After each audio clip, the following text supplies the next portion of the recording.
எங்கள் வாழ்வும் எங்கள் வளமும் மங்காத தமிழ் என்று சங்கே முழங்கு என்ற பாவேந்தரின் வரிகளை நினைவு கூர்ந்து அவையோர் அனைவரையும் வணங்கி மாணவர்களிடையே பாரதிதாசனின் புகழை பறைசாற்றும் வகையில் இது போன்ற நிகழ்ச்சிகள் மூலம் பாவேந்தரின் பிறந்த நாள் தமிழ் மணக்கும் வாரமாக கொண்டாடப்படுகிறது. நான் மு. பிரபாஷினி, செட்டிநாடு பள்ளி, காரைக்குடி. இந்த இனியதொரு விழாவில் பெண்மையை போற்றுவோம் என்னும் தலைப்பில் உங்களோடு சில மணித்துளிகள். மங்கையராய் பிறப்பதற்கே நல்ல மாதவம் செய்திடல் வேண்டும் அம்மா. பெண்ணை போற்றாத உலகில்லை. பெண்ணில்லை என்றால் உலகே இல்லை. பெண்ணில்லை என்றால் உயிரும் இல்லை.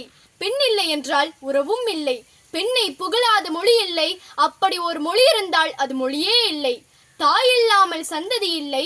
தாய்க்கு நிகராக இந்த தெய்வ சன்னதியும் இல்லை. குழந்தையாய், குமரியாய், தாயாய், தாரமாய், பாட்டியாய் என்று ஒற்றை பெண் உறவில் தான் எத்தனை எத்தனை அவதாரங்கள். ஆணாய் பிறந்தால் அருமை, பெண்ணாய் பிறந்தால் பெருமை.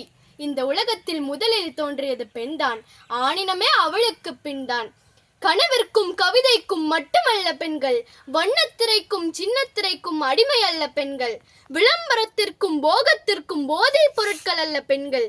பெண்ணே, நீ சிலையாக இருந்தால் ரசிப்பார்கள். நீ கதையாக இருந்தால் படிப்பார்கள். நீ காவியமாக இருந்தால் கண்ணீர் வடிப்பார்கள். நீ தெய்வமாக இருந்தால் பூஜிப்பார்கள். ஆனால் நீ கோழையாக மட்டும் இருந்து விடாதே, கொன்றே விடுவார்கள். இந்த இடத்தில் நான் ஒன்றை பதிவு செய்ய விரும்புகிறேன். பெண்களை இழிவாக நினைத்து கொண்டிருப்பவர்கள் ஒன்றை நன்றாக புரிந்து கொள்ள வேண்டும். பெண் என்பவள் மெழுகுவர்த்தி போன்றவள். அவளால் உருகவும் தெரியும், உறக்கவும் தெரியும். பெண்ணே, எளியென நம்மை இகழ்ந்தவர் முன்னே புலியென புறப்படுவோம். சுட்டெரிக்கும் சூரியனாய், சுழன்றடிக்கும் சூறாவளியாய், ஆர்ப்பரிக்கும் மாலியாய் அவதாரம் எடுத்திடுவோம் அநியாயத்தை தட்டி கேட்க. பெண்ணே, நீ வீட்டிற்குள் முடங்கியது போதும். சட்டத்தை எல்லாம் படித்துவிட்டு வட்ட நிலவாய் ஒளி வீசு. திறமையெல்லாம் வெளிப்படுத்து.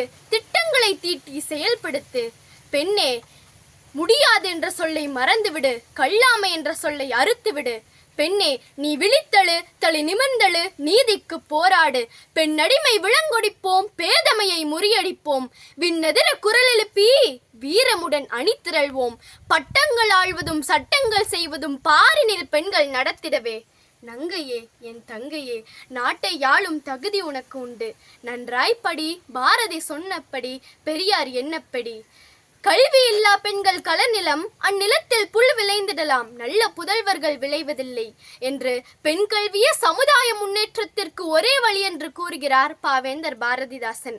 அது மட்டுமல்ல, தமிழும் தமிழினமும் தன்மானத்தோடு வாழ பெண்ணினத்தை குடத்திலிட்ட விளக்காய் வைத்திராமல் குன்றிலிட்ட விளக்காய் விளங்கச் செய்ய குரல் கொடுத்த பாவேந்தர் பாரதிதாசன் பைந்தமிழுக்கு என்றும் என்றென்றும் பெண்ணினம் தனை வணங்கும்.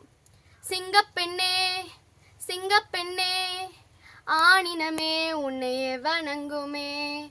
நன்றி கடன் தீர்ப்பதற்கே கருவிலே உன்னையே ஏந்துவேன். ஒரு முறை தலைகுனி உன் வெற்றி சிங்க மூகம் அவன் பார்ப்பதற்கு மட்டுமே. ஏறு ஏறு ஏறு, நெஞ்சில் வலிமை கொண்டு ஏறு. உன்னை பெண்ணென்று கேலி செய்த கூட்டம் ஒரு நாள் உன்னை வணங்கிடும், உயர்ந்து நில்லு. ஆகவே பெண்மையை போற்றுவோம், பெண்ணியம் காப்போம். வாய்ப்பிற்கு நன்றி.